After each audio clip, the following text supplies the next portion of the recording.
Hello बच्चों, welcome to Global Study S K में आपका स्वागत है। हम पढ़ा रहे हैं क्लास 9 साइंस का दूसरा चैप्टर। आज उसका जो है सेकंड लेक्चर होगा, पार्ट 2। पार्ट फर्स्ट हमने पढ़ा दिया है अगले वीडियो में, उसका डिस्क्रिप्शन बॉक्स में आपको लिंक दे दिया गया है। और जो पार्ट अध्याय जो 2 चल रहा है उसमें हम जो पढ़ रहे हैं क्या हमारे आसपास के पदार्थ शुद्ध हैं, इसके बारे में पढ़ रहे हैं। It is matter around us pure, तो इसके बारे में पढ़ रहे हैं। हमने इसके बारे में बिलियन क्या होते हैं और समांगी विषमांगी बिलियन, इनके बारे में हमने जान लिया था। ठीक है, और तो हम आइए आज आगे देखते हैं कि क्या है। उससे पहले आप हमारे चैनल को लाइक सब्सक्राइब कर दीजिएगा और बेल आइकन को दबा दीजिएगा। अगर आपको मेरा वीडियो पसंद आए तो एक बार शेयर जरूर करिएगा बच्चों। थैंक यू बच्चों। आइए देखते हैं आगे। हाँ, तो आज पढ़ेंगे बिलियन की सांद्रता। बिलियन के बारे में पढ़ ही लिया था, तो बिलियन की सांद्रता के बारे में हम पढ़ेंगे। तो क्रियाकलाप 2 में हमने देखा कि समूह आ और समूह बा के पास एक ही पदार्थ के विभिन्न आभावों के रंगों के बिलियन हैं। ठीक है, हमने देखा था, पहले पढ़ा। हम लोग जानते हैं कि बिलियन में पृथक पृथक मात्रा में विलायक और विलय पदार्थ होते हैं। देखिए, हमने आपको बताया था, फिर मैं बता रहा हूँ, विलायक और विलय। विलायक वह चीज़ होती है जो अधिक मात्रा में होती है, और विलय क्या चीज़ होती है जो कम मात्रा में, जिस चीज़ को हम किसी चीज़ में घोलते हैं, जिस चीज़ को घोल रहे हैं। मान लो चीनी हम पानी में घोल रहे हैं तो चीनी हो गया विलय, और पानी हो गया विलायक, और दोनों मिलके तब वो बिलियन बनता है। बिलियन में मौजूद विलय पदार्थ की मात्रा के आधार पर इसे हम तनु, सांद्र और संतृप्त घोल कहा जा सकता है। तनु सांद्र यानी कि डाइल्यूट, कंसंट्रेट, ठीक है, और सैचुरेटेड, संतृप्त में सैचुरेटेड घोल कहा जा सकता है।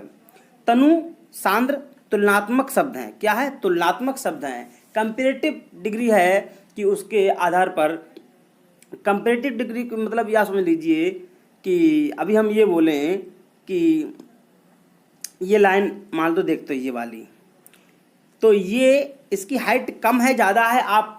हम आपसे पूछें, ये हमने बनाई है, इसकी हाइट कम है या ज़्यादा है, तो आप कुछ नहीं बोल पाओगे। लेकिन हम यहाँ पर दूसरी बना दें, ठीक है, तब आप बोलेंगे सर इस जो नीले वाले डंडा जो आपने बनाया है उसकी लाल वाले डंडे की तुलना में इसकी हाइट क्या है? कम है। नीले वाले की लाल वाले की तुलना में हाइट क्या है? कम है। इसका मतलब हम तुलना करेंगे। ऐसे ही तनु सांद्र क्या है? बिलियन, इसकी हम तुलना करेंगे। दूसरा जो बिलियन रखा होगा, अगर उसमें जो विलायक में विलय की मात्रा उससे ज़्यादा होगी तो हम उसके जो है ना कंपेयर, उसके हिसाब से हम बताएंगे कि इसमें ये ज़्यादा तनु है और ये कम, ये ज़्यादा सांद्र है। ठीक है, तो आइए हम देखते हैं। ठीक है, ये तो तनु सांद्र तुलनात्मक शब्द है। क्रियाकलाप में हमने समूह आ द्वारा प्राप्त किया बिलियन, बा की तुलना में तनु, हम पहले देख चुके हैं। आप हमारा जो प्रीवियस वीडियो है उसको जरूर देखें। और क्रियाकलाप 2.3 को हम देखें, यानी कि दूसरे चैप्टर के तीसरे क्रियाकलाप को हम देखते हैं। क्या देते हैं इसमें, बहुत ध्यान से पढ़ेंगे। क्या है देख लेते हैं, कुछ खास नहीं है। 2 पृथक पृथक बीकरों में 500 ml जल लें। आपने 2 बीकर लिए, चलो बीकर ले लेते हैं, बना लेते हैं बीकर। एक मैंने बीकर लिया आपका ये, और दूसरा बीकर लिया मैंने नीले से। ठीक है, 2 बीकर लिए। ठीक है, एक बीकर में 500 ml जल, इन दोनों में क्या है? इसमें भी 500 ml जल है और इसमें भी 500 ml इसमें भी जल है। दोनों में बराबर जल है। ठीक है, किसी में कम ज़्यादा जल नहीं है, दोनों में बराबर ही जल है। 500 ml समझ रहे मेरी बात को? जरूर समझ रहे, आई होप यू समझ रहे होंगे जरूर। ठीक है, चलो देखते हैं। तो फिर हम क्या करते हैं, अरे सॉरी, चला कोई बात नहीं, दोबारा बना लेते हैं। थोड़ा समझने के लिए है, कुछ ज़्यादा वो नहीं है, डोंट माइंड। तो अब क्या करते हैं इसमें हम, एक बीकर में नमक, दूसरे में चीनी अथवा सॉरी दिख नहीं रहा, बेरियम क्लोराइड। ठीक है, बेरियम क्लोराइड को बेरियम क्लोराइड मिलाकर अच्छी तरह मिला लें। क्या करें, एक बीकर दो हमने पृथक पृथक बीकर लिए थे, एक में लिया हमने चीनी घोल दिया, एक बीकर में नमक, दूसरे में चीनी। अगर इनके चीनी के अलावा अगर आप चाहें तो बेरियम क्लोराइड को भी मिलाकर अच्छी तरह से मिला लें। जब विलयन पदार्थ अधिक ना घुले, जैसे आप मिलाते जाएं, चीनी में ऐसा तो है नहीं कि आपने एक गिलास मान लो पानी ले लिया और उसमें आपने 1 चम्मच चीनी डाल दी, घुल गई, 2 चम्मच डाली, घुल गई, 3 चम्मच घुल गई। अब ऐसा तो नहीं है कि आप उसमें पूरा एक बोरा डाल दें और घुल जाए, नहीं। एक स्टेज ऐसी आएगी कि 3 चम्मच के बाद वो इतना गाढ़ा हो जाएगा, उसे बोलते हैं सांद्र। फिर वहाँ पे वो चीनी घुलना बंद कर देगी, चीनी नहीं घुलेगी फिर।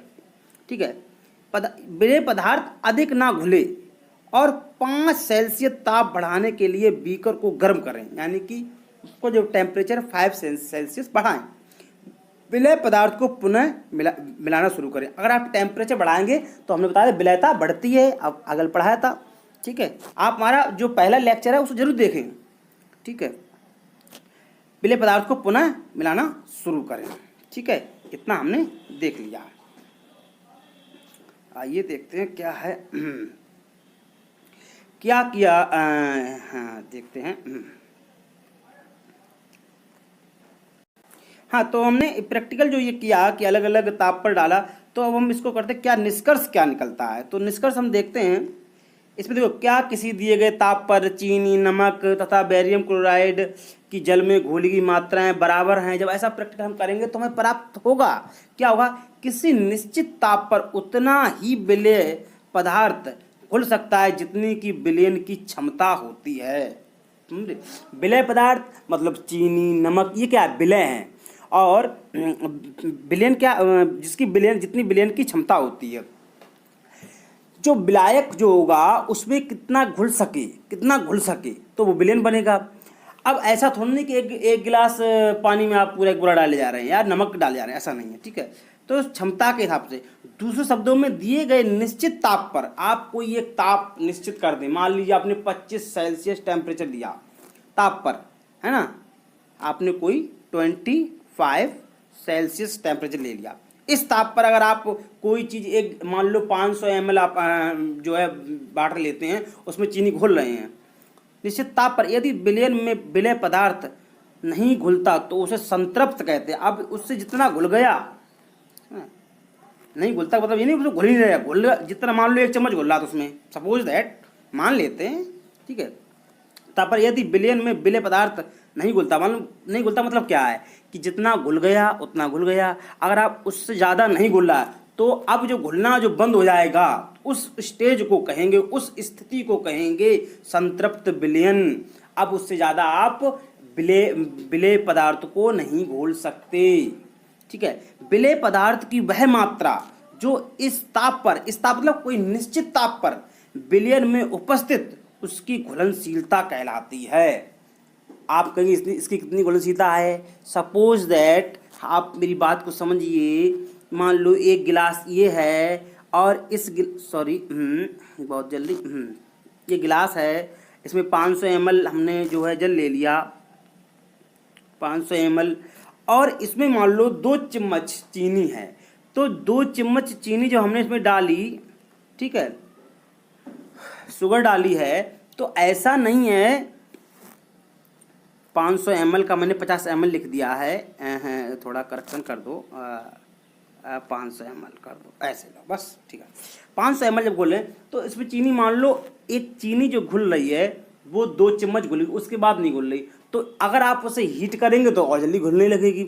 लेकिन हमने क्या किया, एक निश्चित ताप लिया, मान लो 25 हमने लिया है, 25 सेल्सियस इस ताप पर, है ना। इस ताप पर अगर 2 चम्मच घुल रही तो सदैव पानी में चीनी की घुलनशीलता 2 चम्मच ही होगी। मान लो अगर 25 सेल्सियस पर पानी में अगर आप 2 चम्मच चीनी, 500 ml में 2 चम्मच चीनी घुल रही है, सपोज दैट, तो हमेशा 25 सेल्सियस टेम्परेचर पर ताप पर 2 चम्मच ही चीनी घुलेगी। इसलिए पानी की घुलनशीलता कितनी होगी, वही रहेगी 2 चम्मच। समझ रहे आप। तो ये सामान्य भाषा में समझो। तो ये क्या कह रहा है आपके, इसे देखिए आप, विलय पदार्थ की वह मात्रा जो इस ताप पर संतृप्त विलयन में उपस्थित है और उसकी घुलनशीलता कहलाती है ना। इस ताप पर या किसी निश्चित ताप पर, जो ऊपर वाला ताप दे रहा है उस ताप की बात कर रहा है। ठीक है, वेरी गुड, समझ गए होंगे आप, निश्चित है। यदि एक विलयन में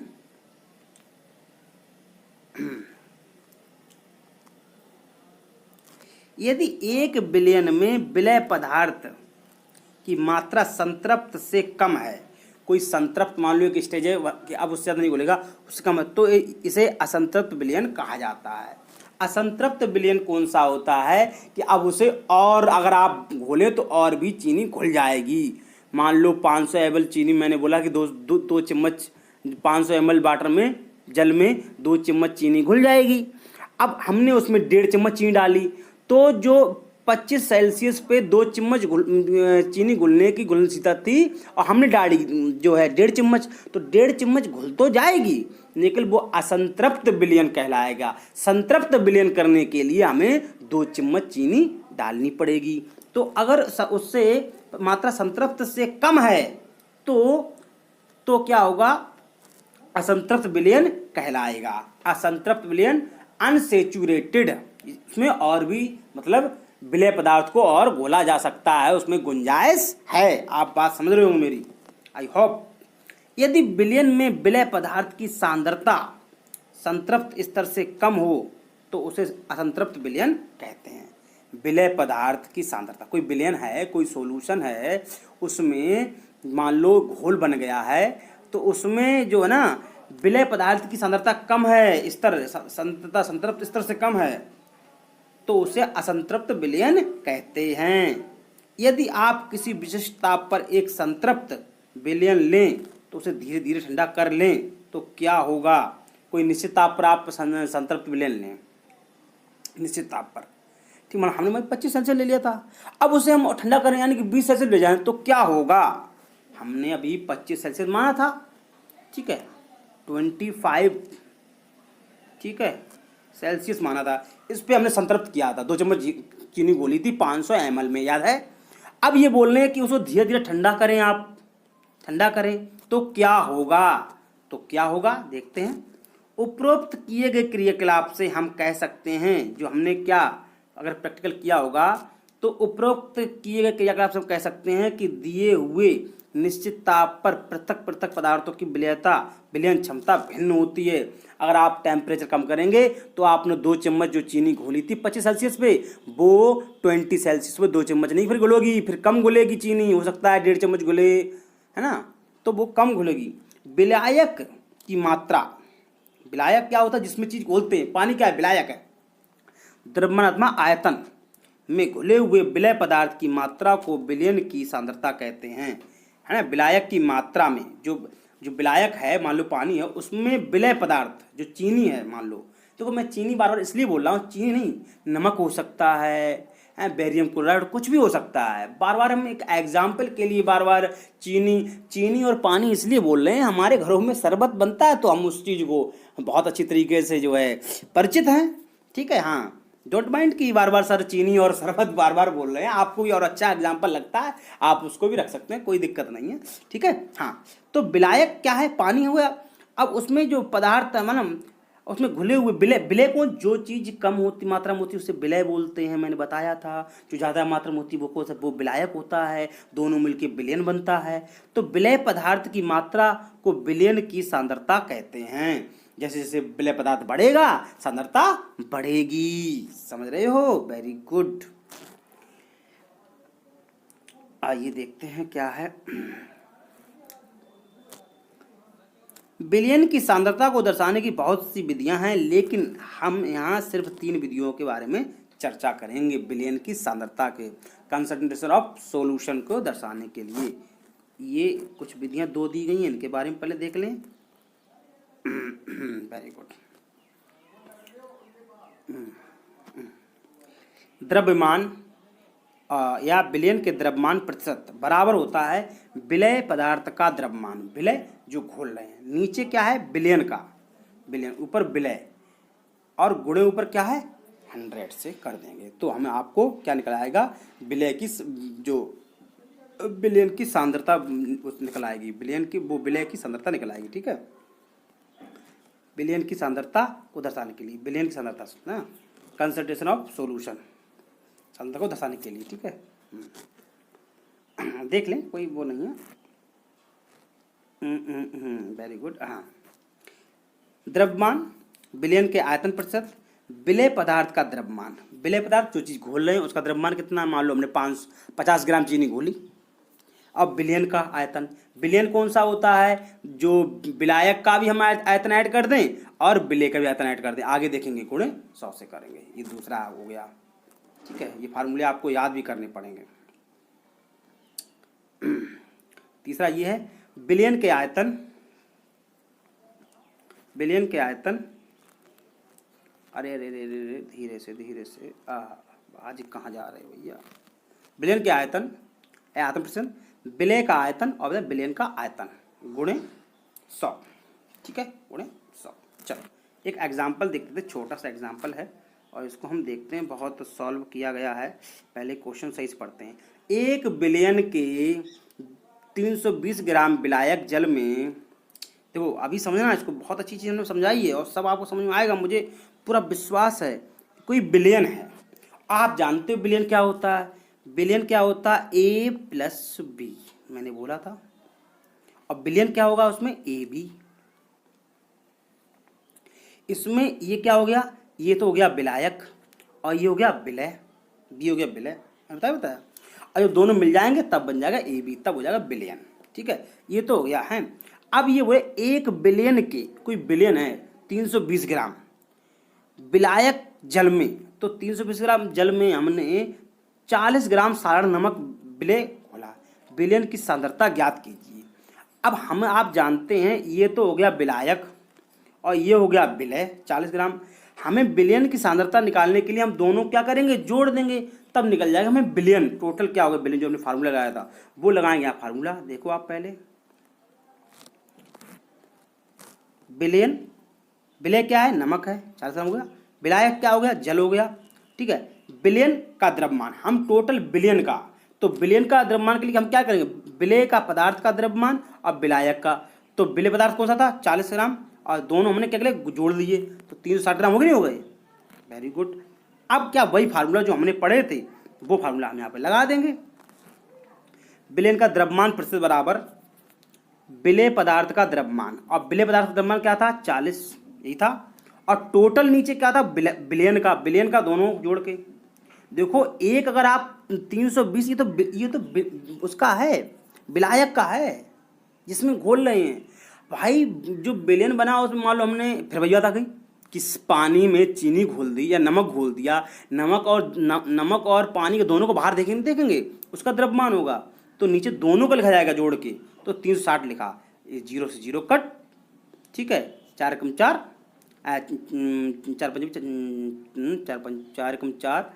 4 पंजे 20, तो इस प्रकार से, हाँ सॉरी इस तरफ काटेंगे तो टोटल सब मिला के आ जाएगा यहाँ पर 11.1 आ जाएगा, ये है। ठीक है, कर लेना, कोई दिक्कत नहीं है। ठीक है, तो इस प्रकार ये एक एग्जाम्पल था, वो मैंने समझा दिया। अब हम पढ़ लेते हैं निलंबन क्या होता है, निलंबन के बारे में भी जान लेते हैं। देखिए हम विलयन क्या होता है, विलयन जो होता है वो जो होता है, हमने दो प्रकार के जो घोल पढ़े थे, एक पढ़ा था हमने समांगी, एक विषमांगी। निलंबन विषमांगी का ही एक एग्जाम्पल है। क्या है, विषमांगी का ही एक एग्जाम्पल है। तो आइए निलंबन के बारे में हम देखते हैं, निलंबन क्या है। क्रियाकलाप 2.2 में हमने सब चीज़ देखी थी। निलंबन मतलब समांगी विषमांगी मिश्रण बनाया, इसलिए बार बार उसी बात होती है। और इसको जानने के लिए आप हमारा जो पार्ट फर्स्ट है उसको आप देखेंगे। सा के द्वारा पाया गया कि विषमांगी घोल से, है ना, आगे विषमांगी घोल है ना, विषमांगी घोल से ठोस द्रव में परिक्षेपित हो जाता है। ठीक है, ठोस द्रव में निलंबन कहलाता है। ठोस द्रव क्या होता है, हमने उसको घोला, मान लो हमने लोहे का बुरादा जब पानी में घोला था तो पहले हमें ये लगा ये पूरा घुल गया है, बाद में पता घोला नहीं है। जब उससे हम लाइट मारते हैं तो उसमें उसके कण दिखते हैं। ठीक है, निलंबन एक विषमांगी मिश्रण है। कैसा है, विषमांगी। विषमांगी मिश्रण कौन सा होता है, जो पूरी तरह घुलता नहीं है। ठीक है, जिसमें विलय पदार्थ कण घुलते नहीं है, आगे भी बात, बल्कि माध्यम की समष्टि में निलंबित रहते हैं, यानी उसमें तैरते रहते हैं, घूमते रहते हैं। निलंबित कण आंखों से देखे जा सकते हैं। हम जब लाइट मारते हैं तो आंखों से देखे जा सकते हैं। और बहुत अच्छा एग्जाम्पल यही होगा कि आप पानी में जब मिट्टी मिलाएंगे, मिट्टी कण आपको वो घूमते हुए दिखाई देंगे। निलंबन के गुण ये देख लेते हैं, क्या गुण है निलंबन के। चलो वेरी गुड, इस पर ये देखते हैं, फिर बाद में आगे देखते हैं निलंबन के गुण क्या हैं। निलंबन के गुण, यह एक विषमांगी मिश्रण होता है, बताया अभी हमने। यह कण आंखों से देख सकते हैं, ये भी बताया। निलंबन कण प्रकाश की कण को फैला देते हैं, जिससे उसका मार्ग दृष्टिगोचर हो जाता है। उसमें टकराते हैं तो उसको फैला देते हैं। ठीक है, इन चीज़ों को आप स्क्रीनशॉट भी ले लेते हैं, बहुत इंपॉर्टेंट है। ठीक है, आगे ये देखते हैं। बड़ा है पॉइंट और बहुत ही समझने लायक है। जब इसे शांत छोड़ देते हैं तब ये कण नीचे की ओर बैठ जाते हैं। क्या होता है, जैसे आप इस घोल को जब बनाते हैं तो ये लगता है घुल गया, अब इसे आप रख दो घंटे 2 घंटे के लिए, तो ये तलैटी में भाई रेत आप मिलाते हैं पानी में तो आप लगता है अरे भाई घुल गया। अब बाद में तलैटी में रेत बैठने लगता है। समर से पानी भरते हैं उसमें रेत होता है, पानी पूरे में टब में हो जाता है। और थोड़ी देर बाद देखते हैं कि वो बैठने लगता है। जब वो बैठ जाता है तो फिर हम देखते हैं कि वो नीचे, तो ये क्या निलंबन था, अर्थात निलंबन अस्थायी होता है। छानन विधि द्वारा इस कणों को मिश्रण से पृथक किया जाता है। अगर आप रेत को चाहो तो छान भी सकते हो, तो छानन विधि द्वारा इसको पृथक भी किया जा सकता है। जब हम कण नीचे बैठ जाते हैं तो इसे निलंबन समाप्त हो जाता है। अब विलयन में प्रकाश की प्रकीर्णन रुक जाता है। अब जब पूरे कण नीचे बैठ जाएंगे तो प्रकीर्णन जो होगा प्रकाश का वो भी रुक जाता है। तो ये बात आप समझ गए होंगे अच्छी तरीके से, वेरी गुड। ठीक है, कोलॉइड विलयन क्या है और इसके बारे में, इसके गुणों के बारे में हम अगले लेक्चर में जो है डिस्कस करेंगे, जो 3rd पार्ट होगा। 2nd पार्ट में इतना ही, आप लोग ध्यान से देखते रहिएगा और चैनल को लाइक सब्सक्राइब कर दीजिएगा। और वीडियो पसंद आए तो अपने दोस्तों को जरूर दीजिएगा और उनको चैनल के बारे में बताइएगा। सभी क्लास के सभी चैप्टर एनसीईआरटी पहले पढ़ाएंगे, फिर बोर्ड पे भी पढ़ाएंगे, एग्जाम की तैयारी भी कराएंगे, सब कुछ कराएंगे। तो आप जुड़े रहिएगा Global Study with SK. Thank you बच्चों, बाय।